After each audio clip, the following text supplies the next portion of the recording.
feel free to introduce yourself again in the chat. As a reminder, my name is Lisa Cobb, and I am the Deputy Director of CCP's Strategic Communication Programs Unit. And I am talking with you today because I helped develop a tool that's designed to help people integrate social norms into their SBC programming. So I'll be talking with you about that today. So I'll introduce that tool, talk about the process a little bit, and then we will have a discussion after that. Okay, so today in this breakout room, we're going to talk about how practitioners can feasibly integrate social and gender norms into social and behavior change programs. So that's our big question.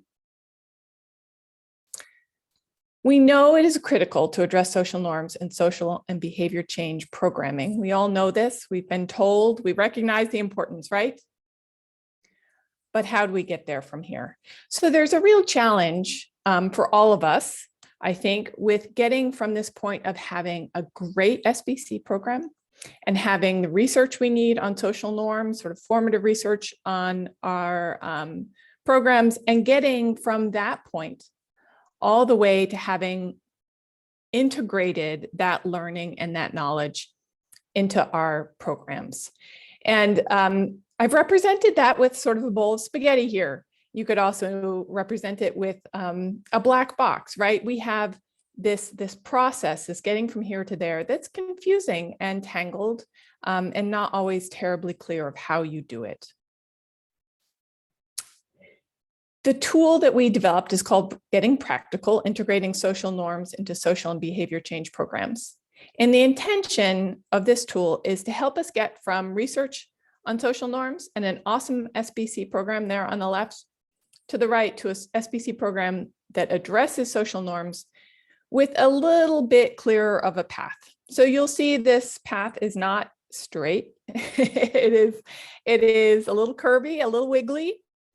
And the tool acknowledges it, right? That this is not an easy process, but there should be a path, and we're hoping to lay one out. Developing this tool was a real collaboration. So it was a collaboration between Breakthrough Action and the Social Norms Learning Collaborative.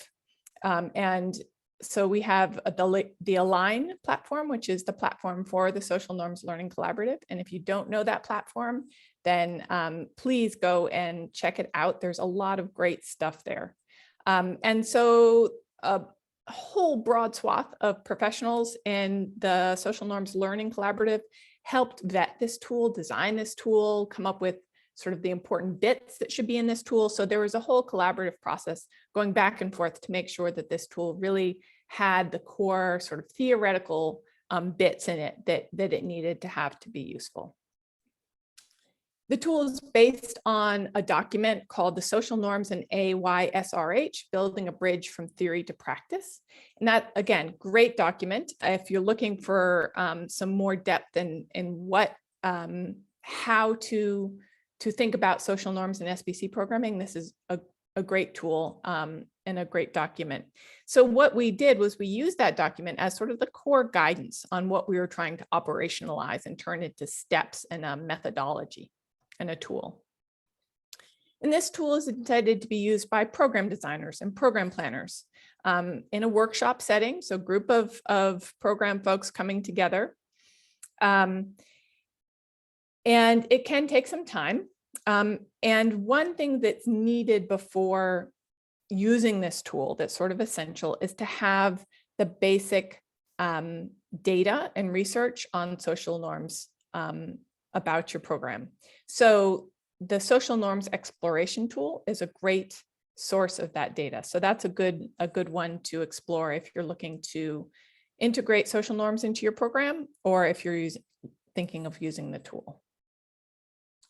Wrong way. So this is sort of what the tool includes.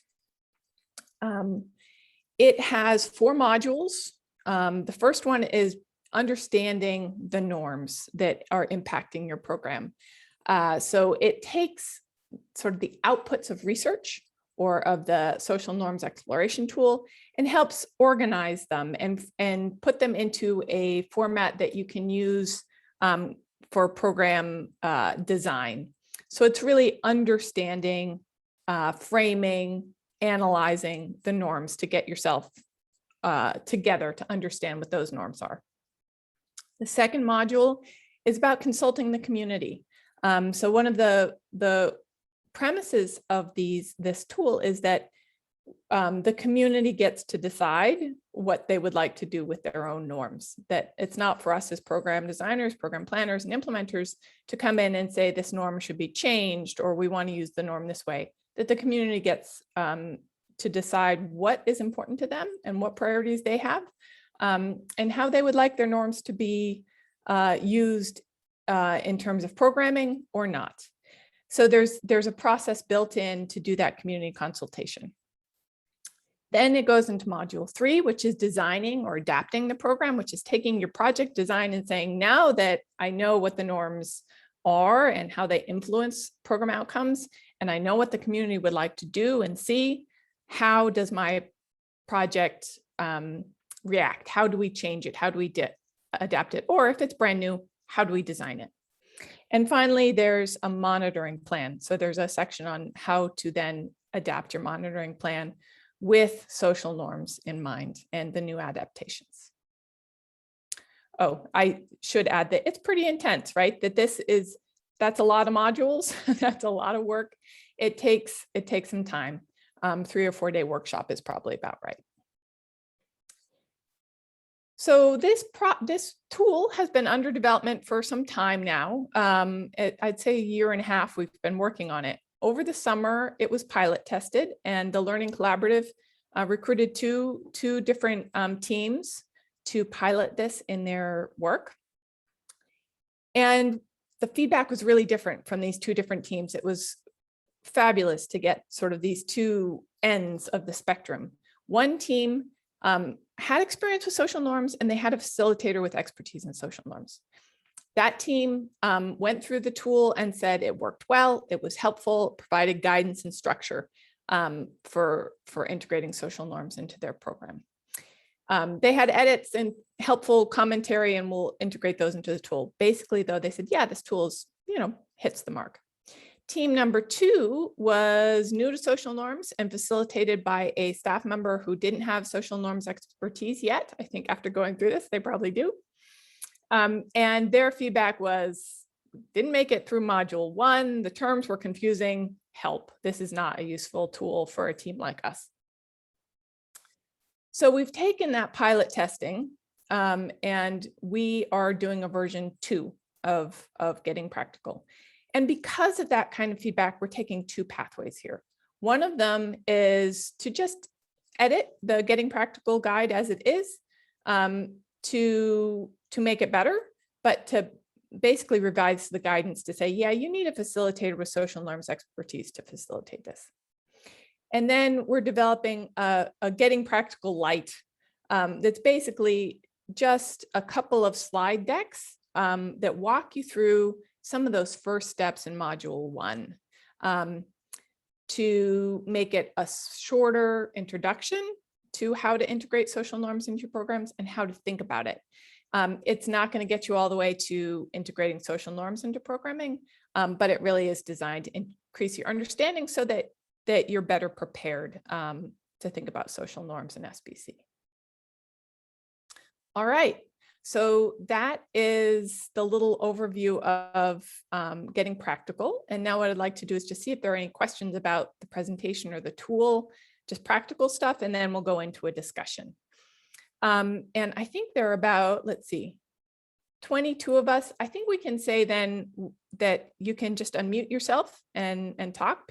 Please, be respectful of each other and give each other space to talk, but we will go with the unmute yourself and talk when you have something to say. So why don't I just open it up for questions at this point?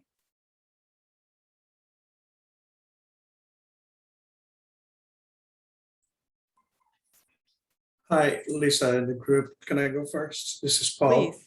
Hi, Paul. You can hear me. Just a quick clarification question. in that second group where they didn't even go beyond the first module, uh, is it because there was nobody experienced in facilitating the group, or the entire group had no experience? And a follow on to that is, does this mean that every time this tool is used in a workshop format, you'd have to have experienced people in gender? That's a good question. So I think it was a combination of both. I think with using the full tool, the Getting Practical tool, it's going to be necessary to have some folks in the group who are experienced with social norms. This group got stuck on module 1 largely because of definitions and terms and deep understanding of what are we talking about when we're talking about social norms. So the facilitator could have had that. If there had been someone in the group or someone's in the group, they probably could have taken over that role for the facilitators. So I think probably it's necessary to have people in the group who are experienced with social norms. It may not have to be the facilitator. We may have to test it a few more times to figure that out.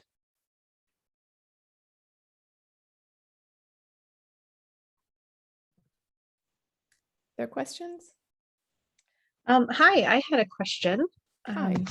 I have not used it directly, but have read it a few times through and was really interested to see how, I guess it is in module 1 still, the norm behavior mapping table. Mhm. And under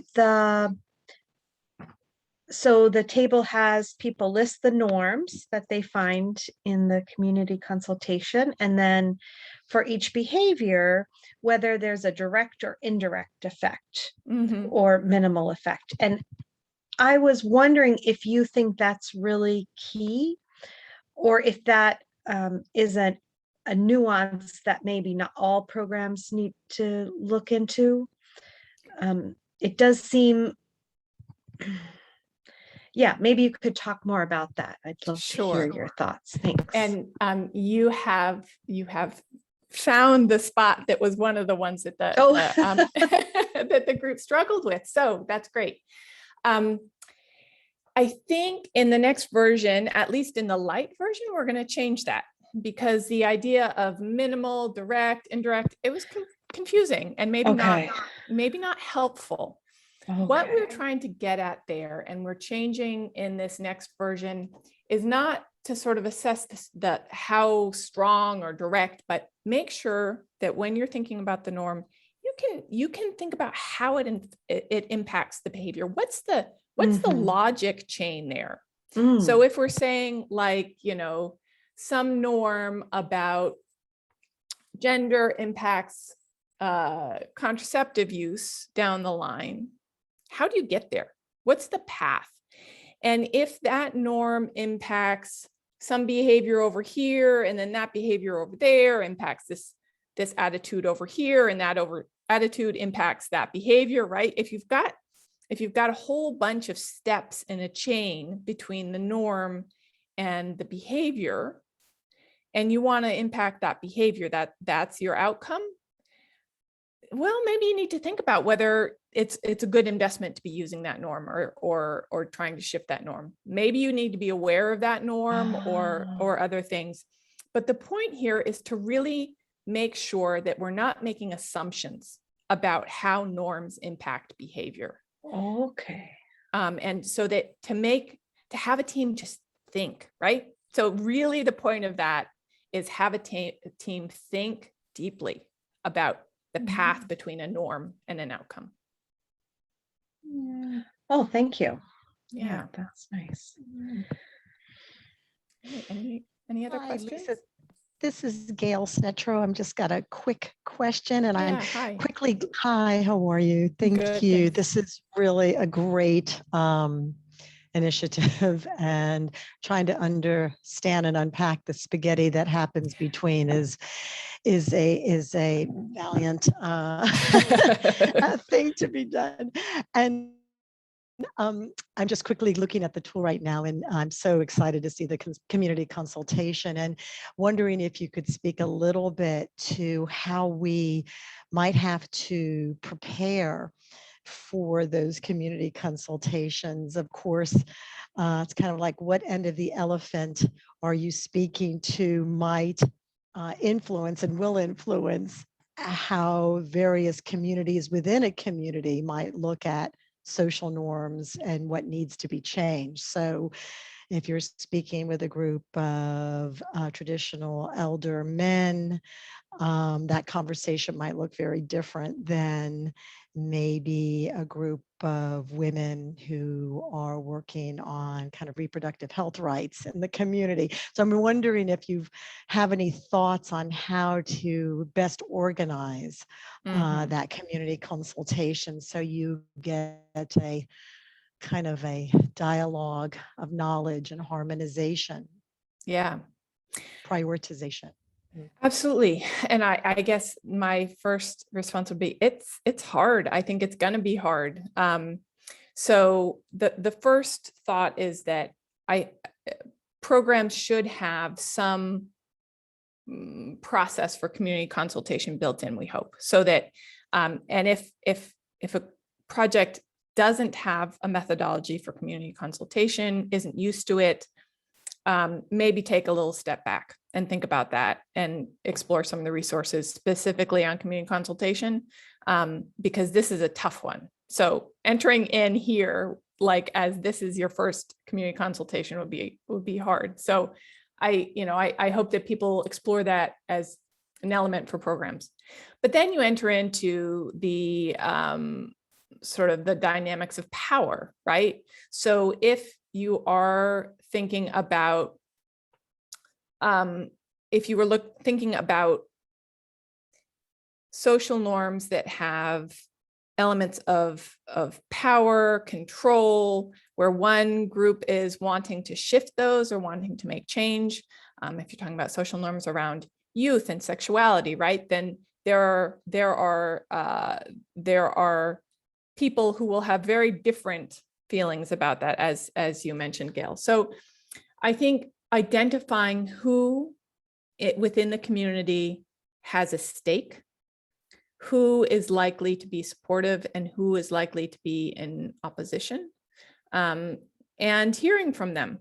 And so I guess it's I would suggest anyways, having a real thoughtful process of identifying who is going to gain, who is going to lose, who has power, who does not. And sometimes having a project that is going to make changes in social norms is going to be disruptive. And I think we have to think long and hard before doing that, and have support for doing that, even if it's not sort of with the traditional power holders. So I guess the short answer is it's really complicated. I'm glad you're thinking about the question. Thank you.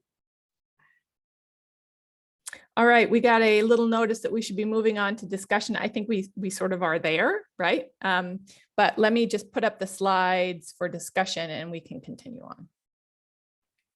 on. I think, Gail, that last question really got to the core of question one about what are some of the challenges participants have faced in integrating norms into SBC programs. Community consultation and how you balance the competing desires of different stakeholders and different groups, especially with power, is important. But what about other people? What are some thoughts on the challenges that maybe you have faced? Yes, hello. This is Brian Holmes. Hi. Hey, how you doing? Yeah, so one of the challenges that I think I faced, and maybe people in my organization have faced, is how do we avoid we're Westerners coming into your country, telling you that your old ways are wrong, and we need to change those ways more for it to be like us. How do we avoid that negative stigma of the Westerners coming in and trying to change the way of thinking and everything like that? Mm-hmm. yeah, do you have experience trying to do that and changing that dynamic a bit?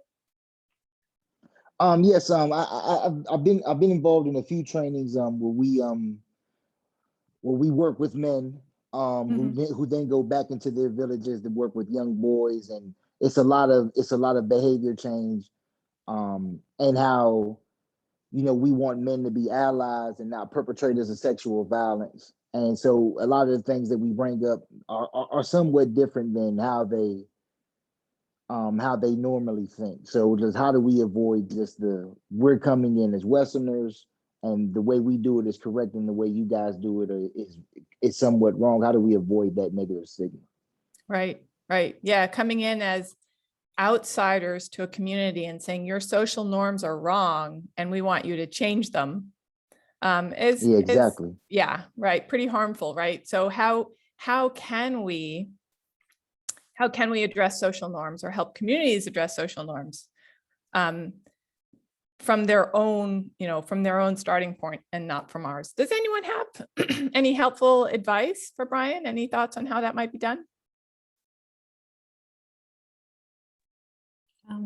This is Lisa Moicambo. I've always been a huge fan of the Africa Transformation Tool, or there was the Arab Women Speak Out tool before that, in the sense of very much using kind of the positive deviance approach and stories of real people about how they've overcome certain kind of gender or social norm biases to then live a more, productive life. So for instance, when I was working in Malawi, I can think of two stories in particular, and they were displayed either in video like interview, you could listen to them via like a radio spot, or you could read the story and then you'd have a facilitated discussion.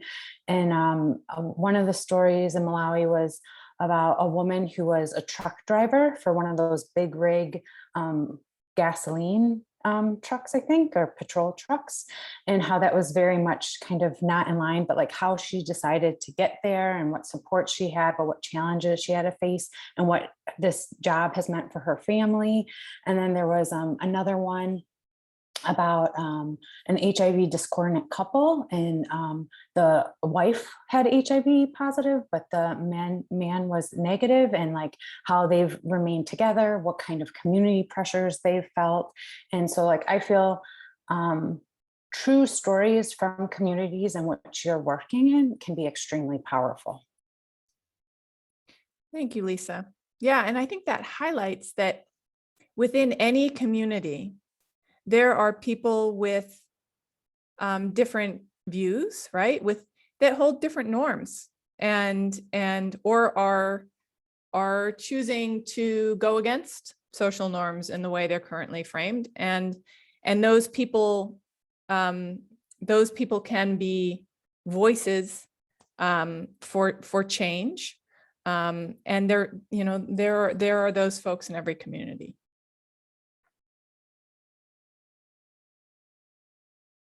Does anyone else have thoughts on challenges or responses to either Brian or Lisa? This is Paul again. I've had experiences in several countries, but two countries stand up very, very strikingly. One is northern part of Bangladesh, and the other was northern states of Nigeria, where I have been involved in some social and behavior change work. I found that some of these countries and communities are very leader oriented. And of course, we need to talk to individuals and the community members at large. But the leaders, if they can be persuaded into the norms and practices that are healthful behaviors, then they can largely influence their communities, and the communities listen to them. They may not listen to Westerners, but if their own leaders speak certain things to them, I have found that is very, very powerful. That's not to say that we don't talk to the regular community members themselves. We do need to have multiple approaches, but the leaders are strikingly very, very strong. in making influences. They can make or break a program. Thank you, Paul. Yeah, that's a great point. And I think it gets to, when we're thinking about social norms and programming, what are the programmatic implications, right? So if we know that that leaders shape social norms or enforce social norms, maybe they're a reference group, right? One of these groups that help people know what is or isn't normative and enforce rewards or sanctions for adhering to or violating norms. So if we know that leaders are in those roles and that people listen to them and look to them, then programmatically, when we look at social norms, maybe leaders modeling a different norm or modeling a norm in a new way or talking about the norm can be incredibly influential. So that gets from sort of, Paul's gone from the what are our norms to the core and meat of this tool, which is how do we make that useful for a program context? Do other people have thoughts on sort of taking what you know about norms to a programmatic context? How have you done that? How have you used what you know about norms for programming?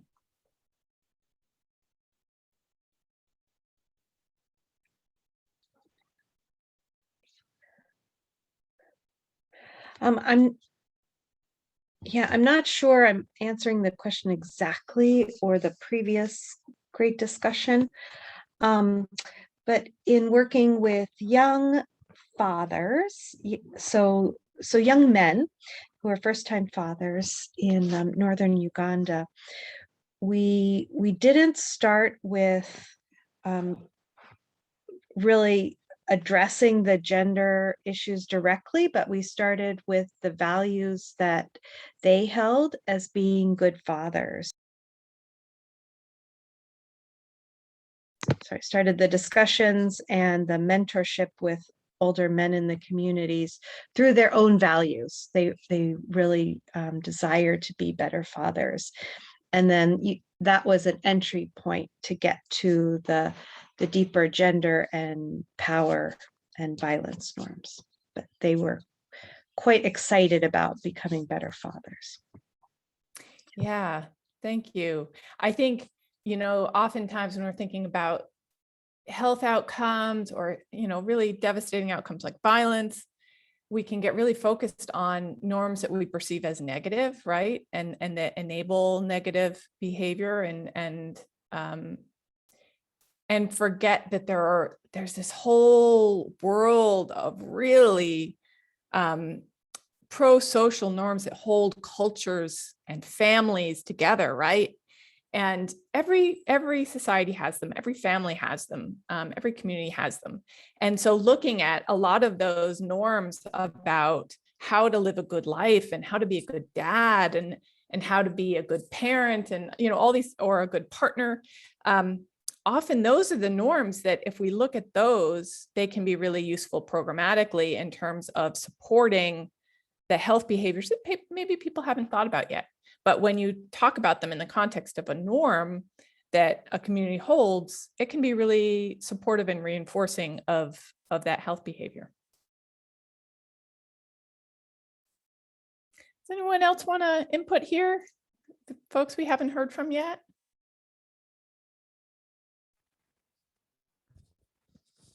Yeah, hi, this is Dawood. Hi. Yeah.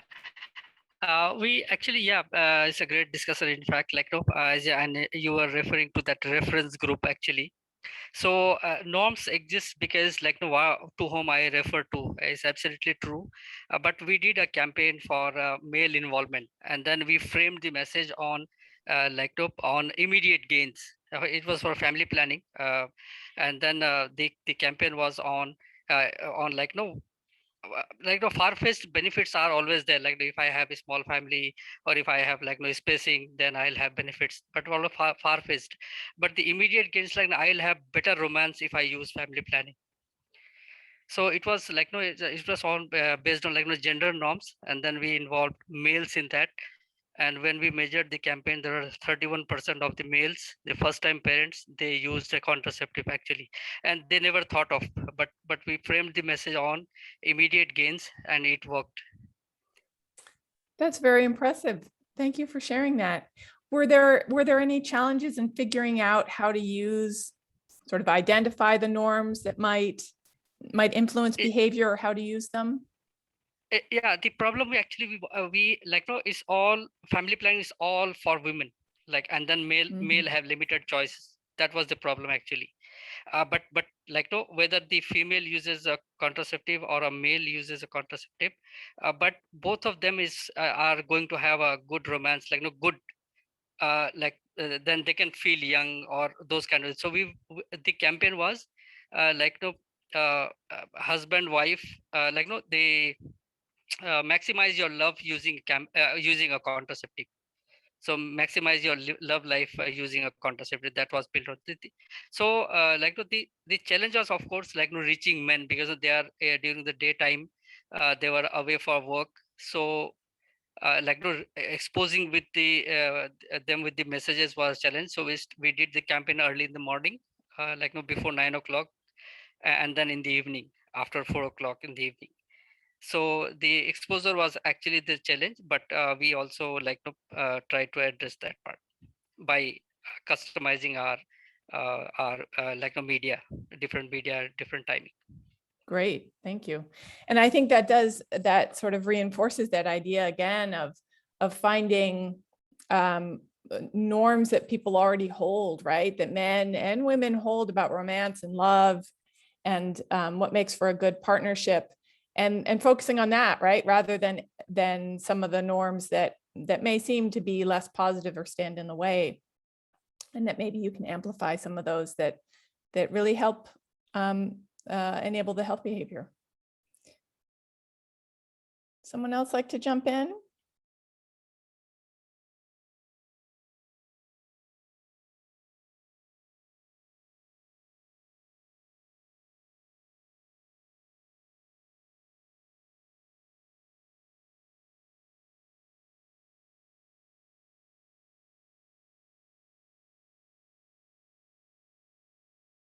That second question there on the screen, how can family planning programs effectively utilize the Getting Practical tool to bridge the gap between formative research and implementation? I think that gets to this question of, has anyone tried looking at your research, formative research, the DHS or anything like that, and trying to get from that to understanding what your norms are? I know many programs that I've worked on have that challenge, right? Getting from the place where you've got a stack of research reports to getting to a point where you can enter into a discussion of social norms. Has anyone had challenges with that?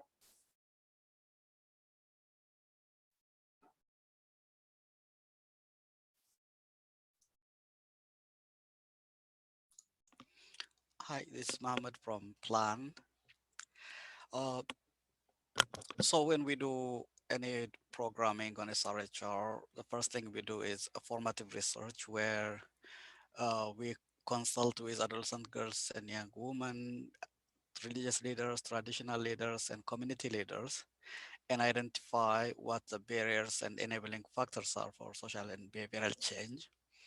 Based on that, we develop tailored SBC message and also select modality of delivery of that message, intensity, frequency, and which channel which should be used, like this pamphlets or radio, jingles or so.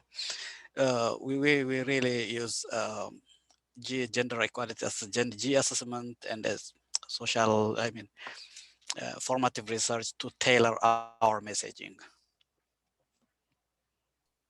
Great. And that's the core of it, right? Using that research that you have available in order to tailor your messaging. Has anyone else had experiences doing that? Any challenges or successes?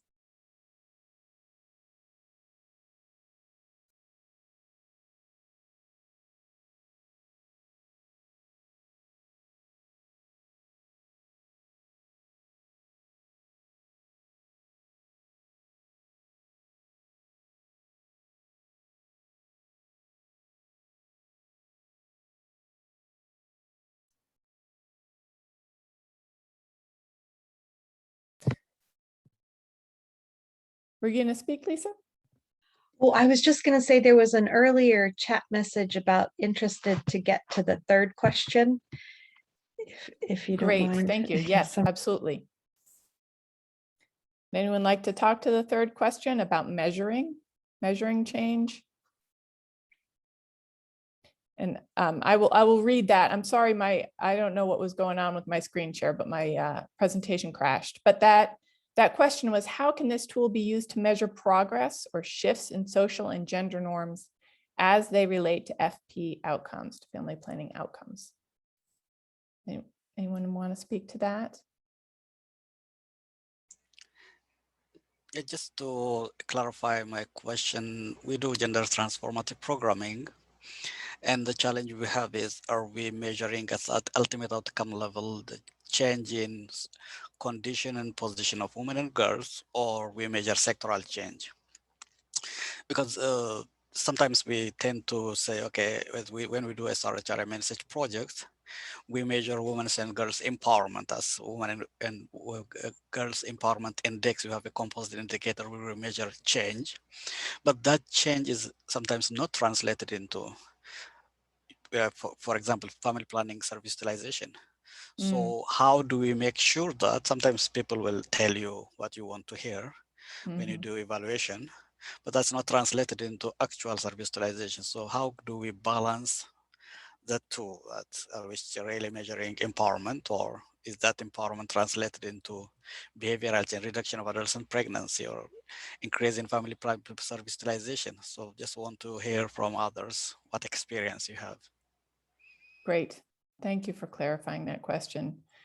Yeah, there's there's a challenge between, you would need an awful large evaluation plan, right? To be able to measure all of those things. Do others have expertise, experience, thoughts on how that might work?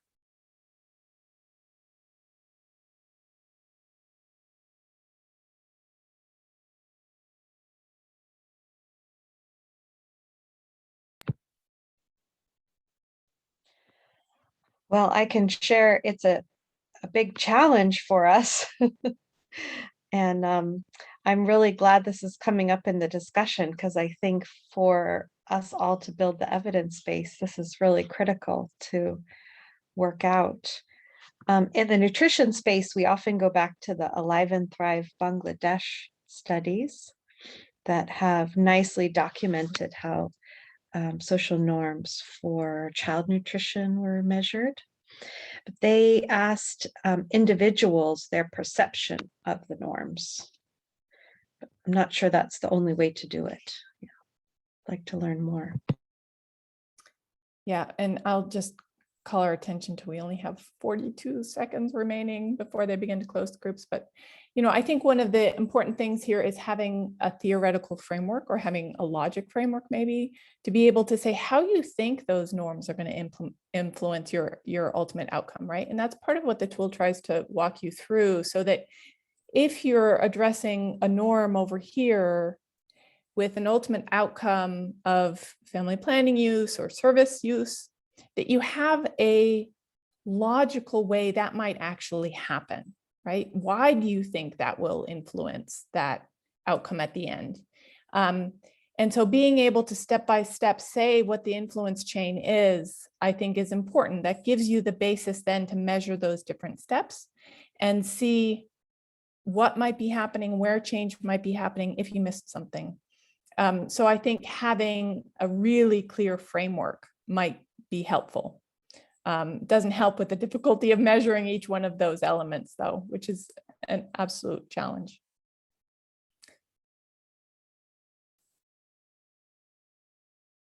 Anyone like to offer any last thoughts in our last 30 seconds? Anybody have a last thought or question?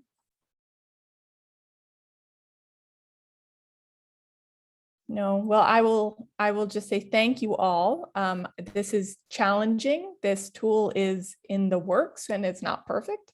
But I hope you'll look at some of those resources and look at the tool and try it out, and we'll be out with a new version. Pose des questions et au départ, il y a celles qui participent directement. qui sont identifiés, qui peuvent se dire, oui, nous voulons And passer, Carol, mais we are now entre-temps, back in il y a aussi plenary. ceux qui Everybody has assistent. returned from the breakout sessions. Thank you. Je vous en prie. Welcome back, everyone. Thank you. I hope we didn't cut off our ERC discussion there too harshly, and you were able to wrap up some of your final questions and comments. We are now going to